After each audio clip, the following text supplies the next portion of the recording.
నమస్తే, welcome to victory media news. నేను మీ శ్రీలత. ముందుగా హెడ్లైన్స్. వైసీపీ నాటకాలు చూసి ప్రజలు నవ్వుకుంటున్నారు. సీఎం చంద్రబాబు.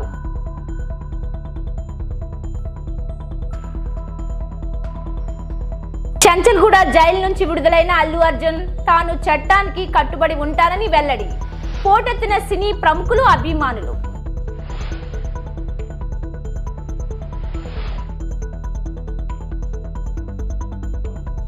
విశాఖలో సినీ నటి శ్రీలీల సందడి. జమిలీ అమల్లోకి వచ్చిన ఎన్నికలు జరిగేది 2029లోనే అని ఏపీ సీఎం చంద్రబాబు అన్నారు. మీడియాతో ఆయన ఇష్టాగోష్ఠిగా మాట్లాడారు. ఒకే దేశం ఒకే ఎన్నిక విధానానికి ఇప్పటికే మా మద్దతు ప్రకటించాం. వైసీపీ పబ్బం గడుపుకోవడానికి ఏది పడితే అది మాట్లాడుతోంది. ఆ పార్టీ నేతలు ప్రజల్లో ఎప్పుడో విశ్వసనీయత కోల్పోయారు. వైసీపీ చేసే నాటకాలు చూసి ప్రజలు నవ్వుకుంటున్నారని రాష్ట్రంలో సుస్థిర ప్రభుత్వం కొనసాగుతోంది. స్వర్ణాంధ్ర విజన్ 2047 డాక్యుమెంట్ ను ప్రజల్లోకి మరింత తీసుకువెళ్లాలన్నారు. Thank you sir, thank you very much. Please be seated. మరి ఈ కార్యక్రమంకి ముందుగా గౌరవనీయులు చీఫ్ సెక్రటరీ శ్రీ నీరప్రసాద్ గారిని వెల్కమ్ అడ్రస్ ఇవ్వవలసిందిగా మనవి చేస్తున్నాం.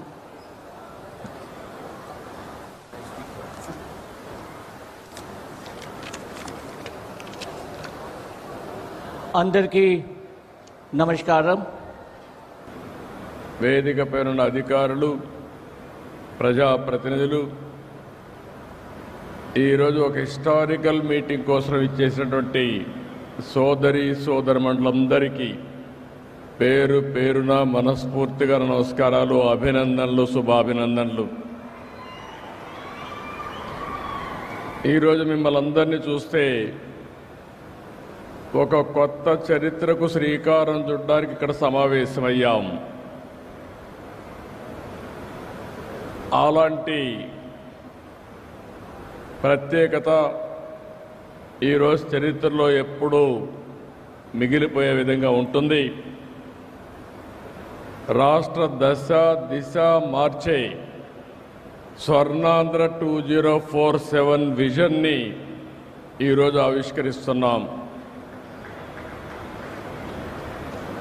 ఇందులో మీరు ఒక్కసారి చూస్తే ప్రపంచంలోనే తెలుగు జాతిని నెంబర్ 1గా తేయడానికి ఈరోజు బీజం పడింది, ఆవిష్కరణ జరిగింది. ఇది సాధ్యం అవుతుందని చెప్పి మరొకసారి మీ అందరికీ విజ్ఞప్తి చేస్తున్నారు. ప్రజల తలరాతల్ని, భావితరాల భవిష్యత్తును మార్చబోతుంది ఈ స్వర్ణాంధ్రప్రదేశ్ విజన్ డాక్యుమెంట్. ఇంతటి గొప్ప కార్యక్రమంలో భాగస్వాములైన మిమ్మల్ని అందరినీ పేరు పేరున అభినందిస్తున్నా. మిమ్మల్నే కాకుండా రాష్ట్రంలో, దేశంలో, విదేశాల్లో ఉన్న తెలుగు వారందరినీ మరొక్కసారి మనస్ఫూర్తిగా అభినందనలు, ధన్యవాదాలు. ఇప్పుడే పవన్ కళ్యాణ్ గారు కొన్ని విషయాలు మాట్లాడారు. నేను చాలా ఎన్నికలు చూశాను, కానీ 2024 ఎన్నికలకు ఒక ప్రత్యేకత ఉంది. క్లిష్ట సమయంలో తనకు మద్దతుగా నిలిచిన వారందరికీ నటుడు అల్లు అర్జున్ కృతజ్ఞతలు చెప్పారు. చంచల్గూడ జైలు నుంచి విడుదలైన అనంతరం ఆయన తన నివాసంలో ప్రెస్ మీట్ నిర్వహించారు. దేశవ్యాప్తంగా నాకు మద్దతు ఇచ్చిన వారందరికీ ధన్యవాదాలు. మీ ప్రేమాభిమానాలతో నా హృదయం నిండింది. నాపై అపరిమితమైన ప్రేమ చూపించిన నా అభిమానులకు ప్రత్యేక కృతజ్ఞతలని అల్లు అర్జున్ అన్నారు. సంధ్య థియేటర్ వద్ద చోటు చేసుకున్న ఘటన గురించి మాట్లాడుతూ, దురదృష్టకర ఘటన ఆ కుటుంబానికి జరిగిన దానికి నేను ఎంతగానో చింతిస్తున్నా. అన్ని విధాలుగా అండగా ఉంటా. ఉద్దేశపూర్వకంగా జరిగిన ఘటన కాదు, ప్రమాదవశాత్తు జరిగింది. అనుకోకుండా జరిగిన ఈ ఘటనలో నా ప్రమేయం లేదు. కుటుంబంతో కలిసి నేను థియేటర్లో సినిమా చూస్తున్నప్పుడు ఇది చోటు చేసుకుందన్నారు.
విశాఖలోని డాబా గార్డెన్స్ లో నూతనంగా ఏర్పాటు చేసిన చెన్నై షాపింగ్ మాల్ శనివారం ప్రారంభమైంది.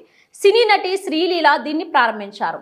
ఏపీ టీడీపీ అధ్యక్షుడు Gajuwaka MLA Palla Srinivas, south MLA Vamsikrishna Srinivas తదితరులు ఈ కార్యక్రమానికి హాజరయ్యారు. నిర్వాహకులు మాట్లాడుతూ 99 రూపాయల నుంచే తమ మాల్లో వస్త్రాలు అందుబాటులో ఉన్నాయని తెలిపారు.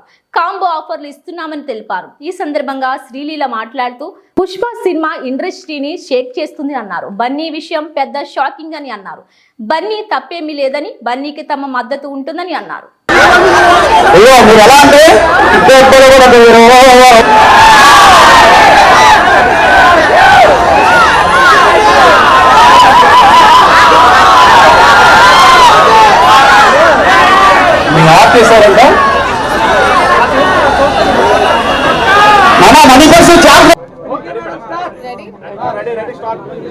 అందరికీ నమస్కారం.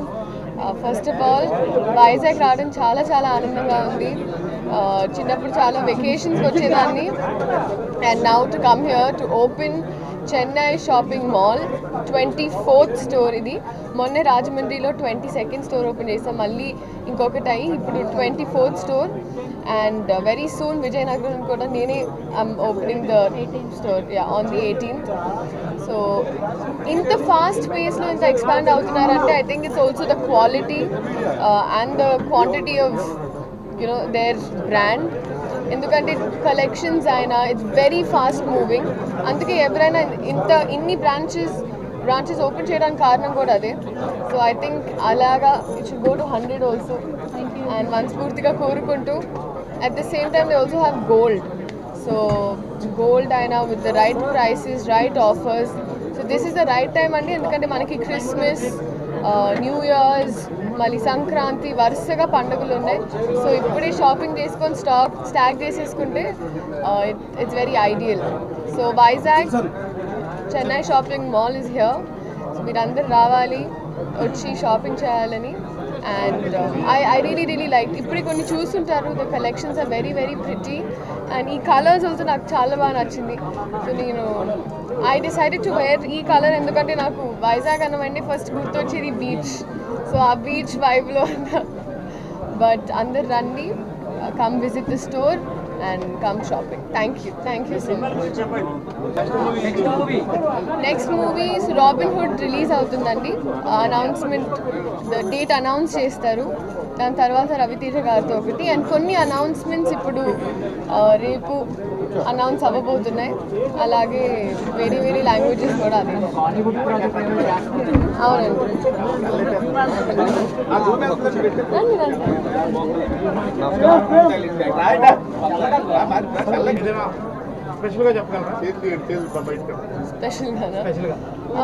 Updates one of my finest characters అండి. నాకు వెంకీ కుటుంబ గారు చాలా బాగా రాసిన, అంటే హీరోయిన్ క్యారెక్టర్ని చాలా బాగా రాశారు. సో పర్ఫార్మెన్స్ వైజ్ ఉంటుందండి ఈ సినిమాలో.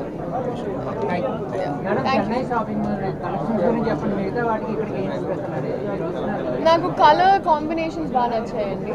So the colours, the combinations and I think the prices కూడా చాలా ఫీజబుల్గా ఉన్నాయి.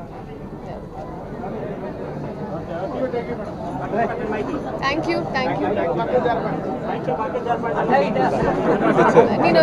విశాఖ దక్షిణ నియోజకవర్గం 35వ వార్డు వేలంపేట తుఫాన్ బిల్డింగ్ ఆవరణలో ward corporator standing committee member Villuri Bhaskar Rao నేతృత్వంలో గర్భిణీ స్త్రీలకు సామూహిక సీమంతాలు నిర్వహించారు.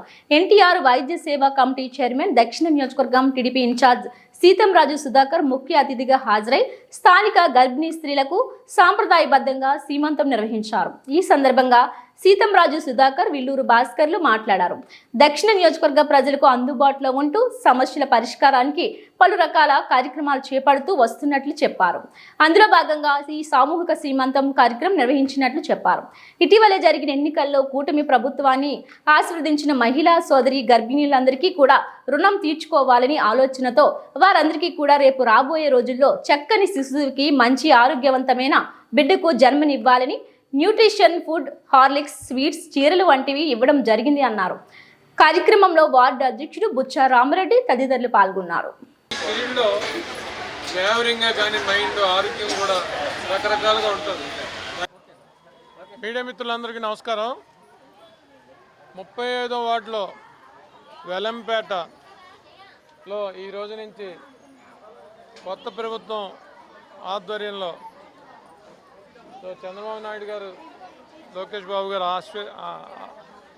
అనుమతితో ఆశీర్వాదంతో మేమందరం కూడా మా వార్డు ప్రెసిడెంట్ గారు, కార్పొరేటర్ గారు, మరి ముఖ్య నాయకులు అందరూ, గౌరీ గారు, కనకమ్మ, అందరూ మొత్తం మన నాగభూషణం గారు అందరూ సమక్షంలో మహిళామణులు అంగన్వాడీ కేంద్రాల్లో పౌష్టికాహారం కోసం వైద్యం నిమిత్తం వచ్చే గర్భవతులైన స్త్రీలకి శ్రీమంతం చేసే కార్యక్రమాన్ని మళ్ళీ ప్రారంభించడం జరిగింది.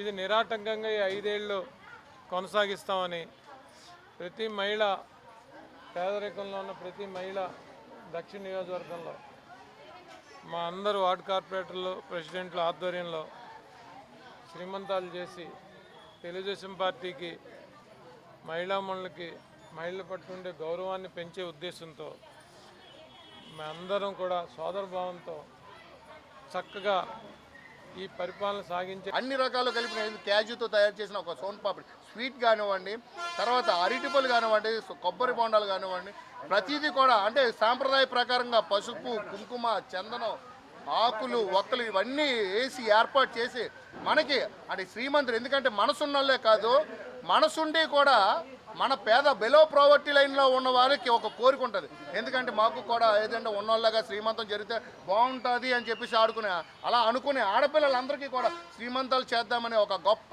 ఆలోచనతో ఈరోజు కాదండి, సుమారుగా 10 సంవత్సరాల నుంచి కూడా ఈ శ్రీమంతాలు ఇక్కడ ఏర్పాటు చేయడం జరుగుతుంది. ఎలక్షన్ అయిపోయిన తర్వాత రాజకీయ నాయకులు అన్నది ఎక్కడా కూడా మనకి కనీసం కనుచూపు మేరలో కూడా కనిపించిన రోజులు ఇవి. ఎందుకంటే సుమారుగా మనం 30-10 సంవత్సరాల నుంచి ఈ దక్షిణ నియోజకవర్గంలో ఎమ్మెల్యే మనం చూసాం. ఏ రోజు కూడా ఏ ఎమ్మెల్యే కూడా మనకు అందుబాటులో లేరు. కానీ అనతి కాలంలోనే మన ప్రభుత్వం వచ్చి, కూటమి ప్రభుత్వం వచ్చి నారా చంద్రబాబు నాయుడు గారు సమక్షంలో, నారా చంద్రబాబు నాయుడు గారి హయాంలో అభివృద్ధి అన్నది విశాఖపట్నం దక్షిణ నియోజకవర్గానికి, రాష్ట్రానికి చవి చూపిస్తున్నా. కానీ మనకు ఓట్లు ఎలక్షన్లో ఓటు వేసి మన పార్టీ, మన ప్రభుత్వానికి ఏవైతే ఆశీస్సులు ఇచ్చారో ఈ ఆశీస్సులు ఇచ్చిన ఆడపిల్లలందరికీ కూడా, ప్రతి ఒక్కరికి కూడా ఈ ఆశీస్సులు ఇచ్చిన ఆడపిల్లలందరికీ కూడా రుణం తీర్చుకోవాలనే ఒక చక్కటి కార్యక్రమం ఏర్పాటు చేసి వారందరికీ కూడా శ్రీమంతాలు ఏర్పాటు చేయడం జరిగింది.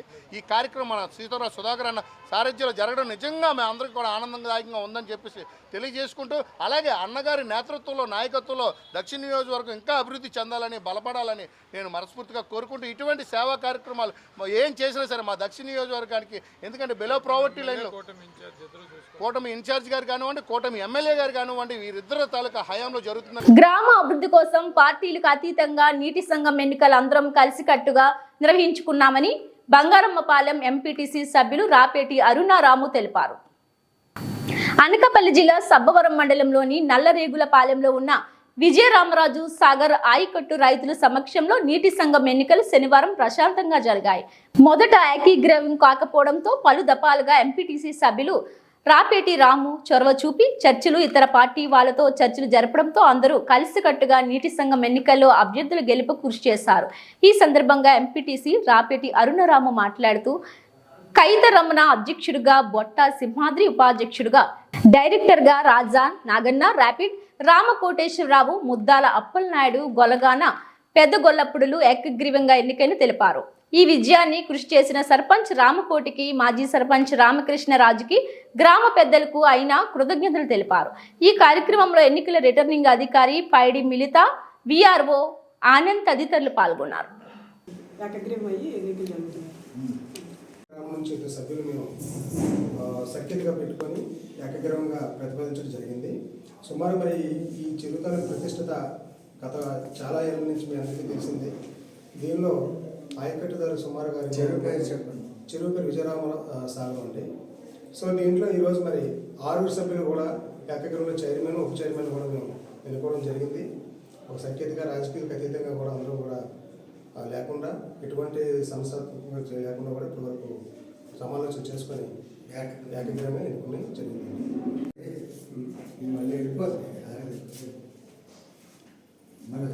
చైర్మన్గా కాయత్రామని, ఉప చైర్మన్గా బొట్ట సింహాద్రి, సభ్యులుగా పెదగొల్లప్పుడు, అలానే అద్దాల నాయుడు, అలానే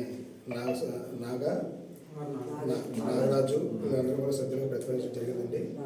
6 సభ్యుల కమిటీతో ఒక చైర్మన్, ఉప చైర్మన్ కూడా మేము అందరం కూడా ఏకగ్రీవం కూడా ప్రశాంతంగా ఎన్నికలు ఇక్కడ లేకుండా ఏకగ్రీవం చేయడం జరిగింది.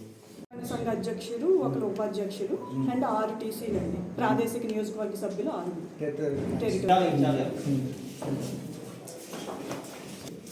ఈరోజు మరి ఈ సాగునీటి సంఘం ఎలక్షన్ అనేది మరి సబ్బవరం మండలం నల్లరేపల్లి గ్రామ పంచాయతీలో 2 పంచాయతీ ప్రాంతం వాసులకి ఇక్కడ ఎన్నిక జరగడం జరిగింది. ఒకటి నల్లరేపల్లి, తువర్కనగరం, నారపల్లి.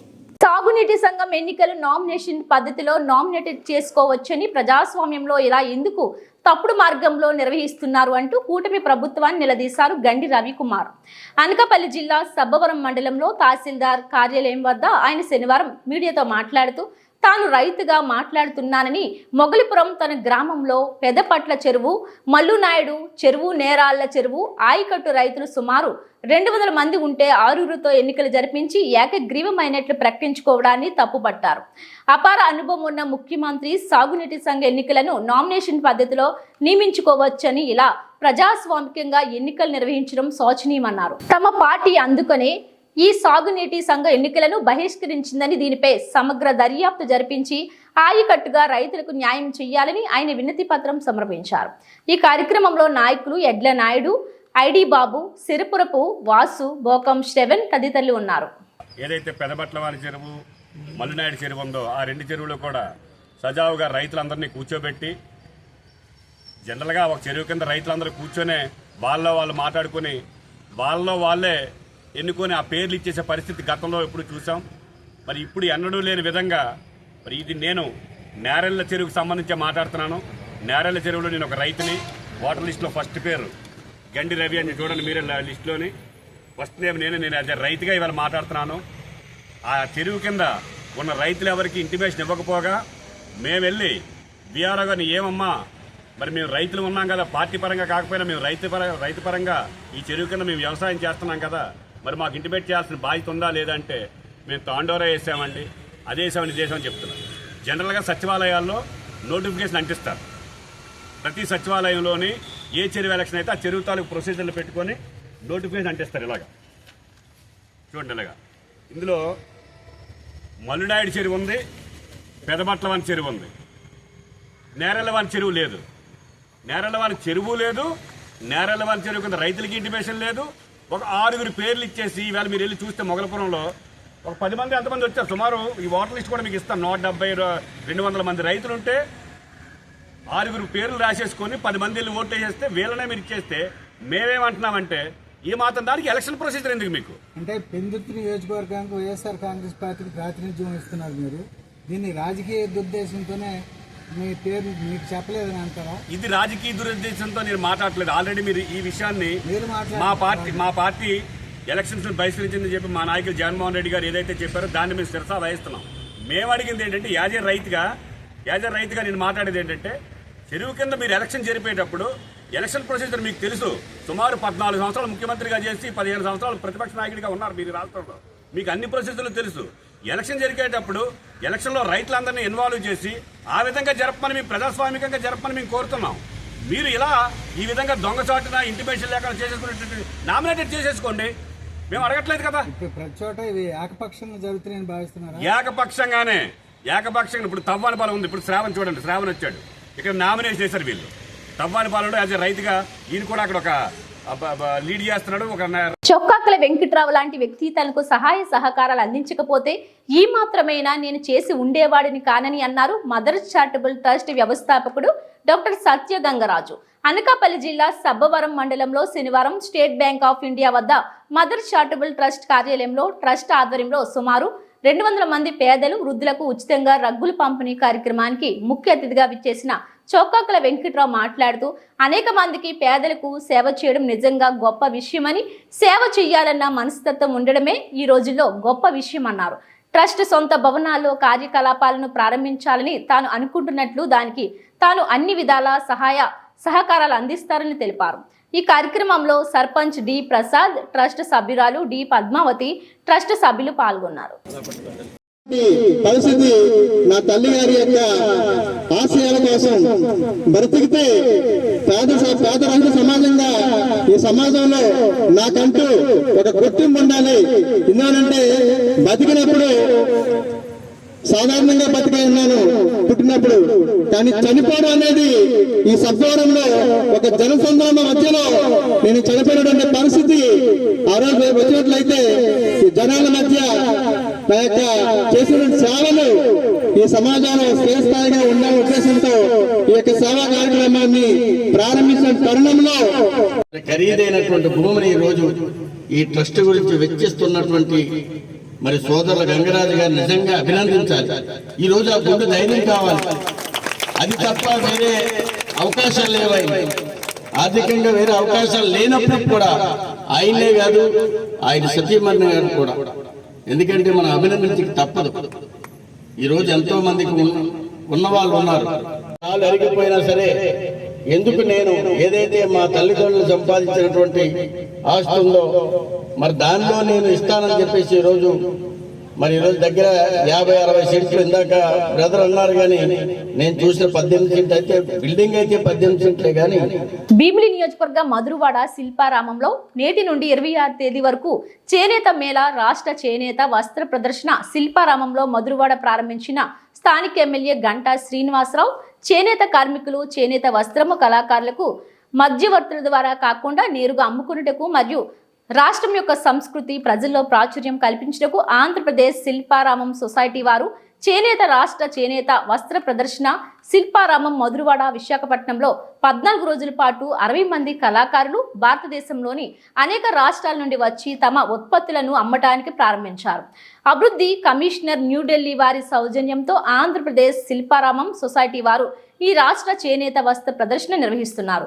గంటా శ్రీనివాసరావు మాట్లాడుతూ విశాఖ జిల్లాలో అతివేగంగా అభివృద్ధి చెందుతున్న మధురవాడ ఇంకా సంస్కృతి ప్రదర్శన వల్ల ముందంజ ఉండడంలో నా వంతు సహాయం సహకారాలు ఉంటాయని, శిల్పారామం అభివృద్ధిలో గతంలో అదే విధంగా రూపుదిద్దుతానని తెలియజేశారు. ఈ కార్యక్రమంలో శిల్పారామం నాయకులు, వస్త్ర కళాకారులు, రాజకీయ నాయకులు పాల్గొన్నారు.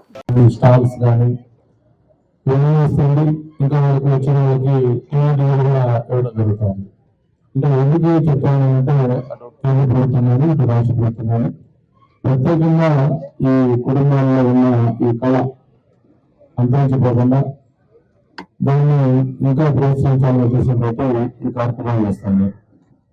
మన చంద్రబాబు నాయుడు నాయకత్వంలో ఉన్న మన రాష్ట్రం అయితే వాళ్ళకి పెన్షన్ల దగ్గర నుంచి, వాళ్ళకి రుణాల దగ్గర నుంచి, పవర్ సబ్సిడీ దగ్గర నుంచి, అలాగే వాళ్ళు తయారు చేసిన ప్రొడక్ట్స్ కి మార్కెటింగ్ దగ్గర నుంచి ఇవన్నీ కూడా ప్రత్యేకమైన ఒక ప్రణాళిక ప్రకారం వాటిలన్నింటినీ కూడా ముందుకు తీసుకుంటున్న విషయాన్ని కూడా ఈ సందర్భంగా గుర్తు చేసుకుంటూ, మరి ఈ ఏదైతే ఇక్కడ ఎక్స్పో పెట్టారో దీన్ని ప్రజలు కూడా ఆదరించాలి. నేను ఇక్కడ ఒక మాట్లాడినప్పుడు చెప్తా ఉన్నాను, ఒక సారీ తయారు చేయాలంటే మొత్తం టోటల్ ఫ్యామిలీ 2-3 వీక్స్ దాని మీద కాన్సన్ట్రేట్ చేస్తే ఒక్క సారీ తయారవుతుంది. దాన్ని వాళ్ళు మార్కెట్ లో అమ్మితే ఎంత 15,000 20,000 అమ్మితే మరి వాళ్ళు రా మెటీరియల్ లేకపోతే వాళ్ళ శ్రమ, వాళ్ళకైనా పవర్ ఖర్చులు లేకపోతే మిగతా అన్ని లెక్క వేసుకుంటే చాలా థిన్ మార్జిన్స్ అవుతుంటాయి. అదే దాన్ని మళ్ళీ షోరూమ్ లో ఏదైనా ఒక మంచి బ్రాండెడ్ షోరూమ్ లో పెడితే అది చూసిన జరిగినట్టుగా డబుల్ రేట్ కలిపి దాన్ని అన్ని ప్రైస్ అవుతూ వస్తుంది. కాబట్టి ఇక్కడే మధ్యవర్తులు దళాలు మిడిల్ లేకుండా నేరుగా ఏదైతే వాళ్ళు తయారు చేసే వస్తువులు ఉన్నాయో చర్యలు కానీ నిబద్ధత, నీతి, నిజాయితీ, విశ్వాసం లేని అవంతి శ్రీనివాస్ వ్యక్తిగత స్వార్థ ప్రయోజనాల కోసం పార్టీలు మార్చే అలవాటు ఉందని, ఇప్పటికే 4 పార్టీలు మార్చారని, అటువంటి వ్యక్తి వైకాపా అధినేత మాజీ ముఖ్యమంత్రి జగన్ పై విమర్శలు గుప్పించడం దెయ్యాలు వేదాలు వల్లించినట్టు ఉందని వైఎస్ఆర్ కాంగ్రెస్ పార్టీ రాష్ట్ర నాయకులు ఆల్ఫా కృష్ణ తీవ్రంగా విమర్శించారు. డాబా గార్డెన్స్ విజయ ప్రెస్ క్లబ్ లో శనివారం ఆయన నిర్వహించిన విలేకరుల సమావేశంలో ఆయన మాట్లాడుతూ, అవంతి శ్రీనివాస్ రాజీనామా సమయంలో కొన్ని అభ్యంతరకరమైన మాటలు మాట్లాడారని, జగన్ మీద వైసీపీ మీద ఆరోపణలు చేశారని దీన్ని ఖండిస్తున్నామన్నారు. జగన్ హయాంలో శాసనసభ్యుడిగా మంత్రిగా పనిచేసిన అవంతి శ్రీనివాస్ ప్రస్తుతం పార్టీ కష్ట పరిస్థితిలో ఉండగా పార్టీని విడిచిపెట్టి నోటికి వచ్చినట్టు మాట్లాడుతూ నమ్మక ద్రోహానికి పాల్పడ్డారని అన్నారు. జగన్ తాడేపల్లిలో కూర్చొని ఆదేశాలు ఇస్తే పాటించాలని ప్రశ్నించడం ఎంతవరకు సబమన్నారు. పార్టీ అధినేత జగన్ వల్ల కార్యకర్తలు నాయకులు నష్టపోలేదన్నారు. వైకాపా నాయకులకు అనేక పదవులిచ్చి గౌరవించారన్నారు. అనేక సంక్షేమ పథకాలు ప్రవేశపెట్టి పేద బడుగు బలహీన వర్గాలకు ఆదుకున్నారని అన్నారు. మార్పు తీసుకొచ్చారని తెలిపారు. సరే, రకరకాల ఆరోపణలు చేస్తూ వారు వెళ్ళారు. వారు వెళ్ళిన దాని మీద మేము వైఎస్ఆర్ కాంగ్రెస్ పార్టీ స్పందించమని చెప్పారు కాబట్టి స్పందించాం. అవంతి గారు వెళ్ళిపోతే మాకు ఇబ్బంది ఏం లేదు. అవంతి గారు లాంటి వాళ్ళను, అవంతి లాంటి బాబుల్ని, చాలా బాబుల్ని తీసుకొచ్చేస్తాం. కానీ వాళ్ళు వెళ్ళేటప్పుడు అవంతి శ్రీనివాసరావు గారు ఎప్పుడైనా భీమిలి నియోజకవర్గ నాయకులను కానీ, ప్రజలను కానీ, కార్యకర్తలను కానీ, వాళ్ళ కష్టాన్ని కానీ ఎప్పుడైనా నువ్వు పట్టించుకున్నావా? నీ వ్యక్తిగత ప్రయోజనాలు తప్ప నువ్వు ఎప్పుడైనా పార్టీ ప్రయోజనాలు ఉన్నాయా? అవంతి శ్రీనివాస్ గారి రాజకీయ జీవితం ఏంటో మీ అందరికీ తెలియదా? అలాంటి వ్యక్తి అంటాడు ఈరోజు పార్టీ కోల్పోయి 7 నెలలు అవుతుంది. నువ్వు ఇంకా పార్టీలోనే ఉన్నావు కదా. మీకు దమ్ముంటే, మీకు ధైర్యం ఉంటే జగన్మోహన్ రెడ్డి గారికి ఒక లెటర్ రాయపోయావా? జగన్మోహన్ రెడ్డి గారు మా వైఎస్ఆర్ కాంగ్రెస్ పార్టీ ఒక ప్రోగ్రాం తీసుకొని కలెక్టర్ ఆఫీస్ దగ్గర వినతి పత్రాలు ఇవ్వాలని చెప్పి ఒక ప్రోగ్రాం తీసుకుంటే ఆ ప్రోగ్రాం ఒకరోజు ముందు వీరు ప్రవచనాలు చెప్తారు అవంతి శ్రీనివాసరావు గారు. అందుకే అవంతి గారికి చెప్పా, నువ్వు మాకేం చెప్పక్కర్లేదు, ముందు నీది మీరు శుభ్రం చేసుకో. వారు వెళ్తూ ఇంకో మాట అన్నారు, తాడేపల్లి నుండి ఇస్తే ఆదేశాలు బ్రిటిష్ కాలం నాటి పద్ధతులు అని. మీ ఇంటికి వచ్చి వాళ్ళ సీతమ్మ దారా పార్టీ అధ్యక్షులు వారు పెట్టిన దయాదాక్షిణ్యంతో, వారు పెట్టిన భిక్షతో మంత్రి అయ్యగలిగావు. నీ కూతుర్ని కార్పొరేటర్ చేసుకోగలిగావు. నీ కూతుర్ని డిప్యూటీ మేయర్ చేయడానికి నువ్వు ఏ బ్రిటిష్ కాలం అని అన్నావే, ఆ వ్యక్తి దగ్గర కాళ్ళు పట్టుకున్నటువంటి చరిత్ర నీది అవంతి శ్రీనివాసరావు గారు అని చెప్తున్నా. రాజకీయాల్లో నీలాంటి కలుపు మొక్కల్ని ఏరివేయాలి. నువ్వు పోతే నీలాంటి వాళ్ళు 100 మంది వస్తారు.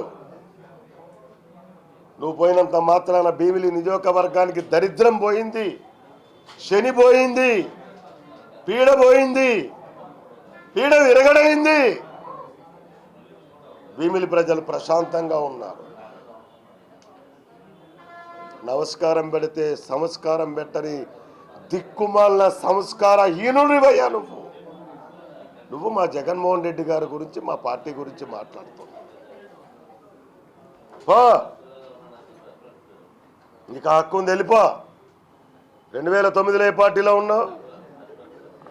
2014లో ఏ పార్టీలో ఉన్నావు? 2019లో ఏ పార్టీలో ఉన్నావు? రేపు ఏ పార్టీలో ఉంటావు? కంటెంట్ నిల్లు, క్వాలిటీ నిల్లు. విశాఖ స్టీల్ ప్లాంట్ ప్రైవేటీకరణ నిర్ణయాన్ని వ్యతిరేకిస్తూ అఖిలపక్ష కార్మిక ప్రజా సంఘాల ఆధ్వర్యంలో రీలే నిరాహార దీక్షలు కొనసాగుతున్నాయి. స్టీల్ ప్లాంట్ను ప్రభుత్వ రంగ సంస్థగానే కేంద్ర ప్రభుత్వం కొనసాగించాలని ప్రజా సంఘాల నేతలు డిమాండ్ చేస్తున్నారు. జీవీఎంసీ గాంధీ విగ్రహం వద్ద కొనసాగుతున్న రీలే నిరాహార దీక్ష నేటికి 1356 రోజుకు చేరుకుంది. దీక్షలో ప్రతిరోజు పలు కార్మిక ప్రజా సంఘాల నేతలు పాల్గొని తమ సంఘీభావాన్ని వ్యక్తం చేస్తున్నారు. దీక్షలో పాల్గొన్న సిఐటియు నేత సంతోష్ మాట్లాడుతూ ప్రభుత్వ రంగ సంస్థలను నిర్వీర్యం చేసే విధానాలకు ప్రధాని మోడీ స్వస్తి పలకాలన్నారు. మోడీ తనకు అనుకూలమైన బడా కార్పొరేట్ వ్యాపారులకు రెడ్ కార్పెట్ పరుస్తూ ప్రభుత్వ రంగ సంస్థలను నాశనం చేస్తున్నారని మండిపడ్డారు. మరో రోజు ఇక్కడ టెంట్ ఉద్యమం అనేది జరుగుతూ ఉంది. ఇన్ని సంవత్సరాలుగా కూడా ప్రతి కార్మిక సంఘం నుంచి, ప్రతి ప్రజారంగం నుంచి కూడా ఇక్కడ ఈ టెంట్లో రోజు కూర్చుంటున్నాము. ఆఖరికి కోవిడ్ కాలంలో కూడా నిర్విరామంగా ఈ టెంట్ అనేది నడుస్తూ ఉంది. అంటే విశాఖపట్నం స్టీల్ ప్లాంట్ ప్రైవేటైజ్ కాకుండా ఉండడానికి విశాఖ ప్రజలు ఎంత కోరుకుంటున్నారు అనేది దీన్ని బట్టి అర్థమవుతోంది. ఇప్పటికే అనేక ఉద్యమాలు విశాఖపట్నం స్టీల్ ప్లాంట్ ప్రైవేటీకరణ వ్యతిరేకంగా జరిగాయి. అయితే డైరెక్ట్గా ప్రైవేటీకరణ చేయలేక దీన్ని దొంగదారిన దొడ్డిదారిన ప్రైవేటైజ్ చేయడం కోసం అని చెప్పి దీనికి రావాల్సిన ముడిసరుకును ఆపేయడం, బ్లాస్ట్ ఫర్నేస్లు ఆపేయడం, జీతాలు ఆపేయడం, అక్కడ పనిచేస్తున్న కాంట్రాక్ట్ ఎంప్లాయీస్ అందరికీ కూడా వాళ్ళ ఉద్యోగాలు తీసేయడం అనే పని ఈరోజు కేంద్ర ప్రభుత్వం కుట్రపూర్వకంగా చేస్తుంది. మీకు దమ్ముంటే, ధైర్యం ఉంటే ఎదురుగా మొహం మీద ఫేస్ టు ఫేస్ ఎదుర్కోవాలి. కానీ కార్మికులకి ఈ రకమైన దొంగచాటు చర్యలు, వెనకాదల నుంచి వెన్నుపోటు పొడిచే చర్యలు చేయకూడదు. మీ గవర్నమెంట్కి ఇదే పద్ధతి అనిపిస్తే మాత్రం కార్మికులు ఎప్పుడు కూడా ఊరుకోరు. ఈరోజు విశాఖపట్నం స్టీల్ ప్లాంట్లో పనిచేసే కార్మికులే కాకుండా విశాఖపట్నం ప్రజలు, ఆంధ్రప్రదేశ్ ప్రజలందరి సపోర్ట్ కూడా ఈరోజు విశాఖపట్నం స్టీల్ ప్లాంట్కి ఉంది. ఎట్టి పరిస్థితుల్లో కూడా దీన్ని ప్రైవేటీకరణ కానివ్వని చెప్పి ఈరోజు మీ అందరికీ తెలియజేసుకుంటాం. ఇంకుడు గుంతలపై ప్రజల్లో అవగాహన కల్పించేందుకు సంఘమిత్ర సోషల్ సర్వీసెస్ ఆధ్వర్యంలో విశాఖలోని గాంధీ విగ్రహం వద్ద అవగాహన ఉద్యమం పేరిట నిరసన చేపట్టారు. ఈ సందర్భంగా సంఘమిత్ర సోషల్ సర్వీస్ సభ్యులు సూరిబాబు మాట్లాడుతూ ఇంకుడు గుంతలు తవ్వడం ద్వారా ప్రకృతికి, ప్రజలకు ఎంతగానో ఉపయోగపడుతుందని, వర్షాకాలంలో వర్షపు నీరు వృధాగా పోతుందని, భవిష్యత్తు తరాల కోసం ఇంకుడు గుంతలు ప్రతి ఒక్కరూ తవ్వి వర్షపు నీరును దాచుకునే విధంగా కృషి చేయాలని కోరారు. నూతన గృహాలపై ఖచ్చితంగా ఇంకుడు గుంతలు తవ్వాలని ప్రభుత్వ ఆదేశాలు ఉన్నప్పటికీ నూతన గృహాలు నిర్మాణాలు చేసేటప్పుడు కాకుండా ప్రతి ఒక్కరూ కూడా 100 గజాల పైనున్న గృహ నిర్వాహకులు ఖచ్చితంగా ఇంకుడు గుంతను ఏర్పాటు చేసుకునేలా ప్రభుత్వం చర్యలు చేపట్టాలని, దీని ద్వారా భవిష్యత్తు తరాలకు నీరు ఎంతగానో ఉపయోగపడే విధంగా, ప్రతి ఒక్కరికి నీరు దొరికే విధంగా ఇంకుడు గుంతలు ఉపయోగపడతాయని, దీనిపై అధికారులు దృష్టి పెట్టాలని ఈ సందర్భంగా సూరిబాబు కోరారు. నా పేరు సంఘమిత్ర సూర్యబాబు అండి. గత 22 సంవత్సరాలుగా సమాజ శ్రేయస్సు కోసము 18 రకాల పైగా సేవా కార్యక్రమం చేస్తున్నాను. అందులో భాగంగా ఈ దేశ బాగు కోసము, భావితరాల ఫ్యూచర్ కోసం ఏంటంటే ఒక 11 ఉద్యమాలు మొదలుపెట్టానండి. ఆ 11 ఉద్యమాల్లో మొదటిది ఇంకుడు గుంతలు, భూగర్భ జలాలు పెరగడానికి పెట్టామది. అలాగే రెండవది ఏంటంటే మానవ మృగాల్ని ఉరి తీయకుండా వాళ్ళు పరివర్తన తీసుకొచ్చి మంచిగా మార్చితే ఉపయోగపడతారని చెప్పేసి అది రెండవ ఉద్యమం అండి. ఈ మూడవ ఉద్యమం ఈ రోజు జరిగేది దీని ప్రకృతి పరిరక్షణ అండి. ఈ ప్రకృతి లేకపోతే ఈ ప్రాణం ఉన్న ఏ జీవికి మనుగడక లేదండి. అలాగే ఈ ప్రకృతిని కాపాడాలన్నట్టయితే ముందు ఏంటంటే ఖాళీ స్థలాల్లోనే 100 గజాలు దాటి ఉన్న ఖాళీ స్థలాల్లోనే ఏమంచి మొక్కలు నాటమని చెప్పేసి, అలాగే రియల్ ఎస్టేట్ వ్యాపారులు ఏంటంటే మొత్తం పచ్చని పంట పొలాలని మొత్తం టోటల్ ఎన్ని ఎడార్లుగా మారుస్తున్నారు. అది అలా కాకుండా ఆ లేఅవుట్ వేసిన తర్వాత అదే దాంట్లో రెసిడెన్షియల్ లేఅవుట్ అన్నప్పుడు రెసిడెన్షియల్ ఇల్లు కట్టాలి. 6 నెలలు టైం ఇవ్వండి, కట్టమని చెప్పండి. ఒకవేళ కట్టలేనప్పుడు అదే దాంట్లో గ్రీనరీ పెంచమని చెప్పేసి మేము కోరుతున్నాము. అలాగే ఖాళీగా ఉంచితే దానివల్ల ఏంటంటే ప్రకృతికి ఇబ్బంది అవుతుంది, మన ఫలసాయం కూడా లేకుండా అవుతుంది. అదే స్థలంలో ఏమని దగ్గరలో ఉన్న యువ రైతులకు ఇచ్చారనుకోండి, అది వాళ్ళు ఏంటంటే ఏదో కాయగూరలు, పూల మొక్కలు ఏదో వేసుకొని వాళ్ళు బతుకుతారు. అది వాళ్ళకి అక్కడ వాళ్ళకి జీవనాధారం అవుతుంది, ఇటు ప్రకృతి బాగుంటుంది, వాళ్ళ స్థలాల యజమాని కూడా ఇబ్బంది ఏమి ఉండదండి. ఇలా స్థలాలు కాపాడాలని చెప్పేసి ఎన్ని స్థలాలకు చేయకుండా ఉండాలని మేము ఇలాగ అనుకుంటున్నామండి. అది అలాగే ఏంటంటే మరి డీజే సౌండ్లు పెట్టి సౌండ్ పొల్యూషన్ చేసి మొత్తం రోడ్ల మీద నాటమని పెడుతున్నారు. అలాగే చేయకుండా అలాగేంటంటే భూగర్భ జలాలు లోతుగా తవ్వేసి ఉన్న ఉప్పు నీరుతో కలుషితం చేస్తున్నారండి. ఇలా పలు అంశాల మీద పెడుతున్నామండి. అది ఇప్పటికే ప్రకృతి పాడు చేయడం వల్ల పొట్లాలు పుట్టి తింటున్నాము, డబ్బాలు నీళ్ళు తాగుతున్నాము. రాబోయే తరాలు ఏంటంటే భుజం మీద ఒక సిలిండర్ వేసుకొని ఆక్సిజన్ సిలిండర్ వేసుకొని తిరగాల్సి వస్తుంది. ఎందుకంటే ఆక్సిజన్ ఉండదు, ఎందుకంటే చెట్టు నిండే వస్తుంది మనకి ఆక్సిజన్, ఇంక వేరే విధంగా రాదు. ఆ వచ్చినప్పుడు ఏంటంటే ఆ చెట్టే లేకపోతే ఆక్సిజన్ ఎలా ఉంటుంది. అందుకని చెప్పేసి అందరూ మేలుకొని, ఎందుకంటే ఫ్యూచర్లో మనకు మనుగడ ఉండాలి, ఫ్యూచర్లో భావితరాలకు కూడా ఉండాలని చెప్పేసి మేము ఇలా కోరుకుంటున్నామండి. అందరూ పచ్చదనంతో మొత్తం భూగర్భాన్ని అంతా మొత్తం చేయాలని చెప్పేసి కోరుకుంటున్నామండి. ఇవి బులెటిన్ అప్డేట్స్. మరిన్ని వార్తా విశేషాలతో మళ్ళీ కలుద్దాం. చూస్తూనే ఉండండి విక్టరీ మీడియా న్యూస్.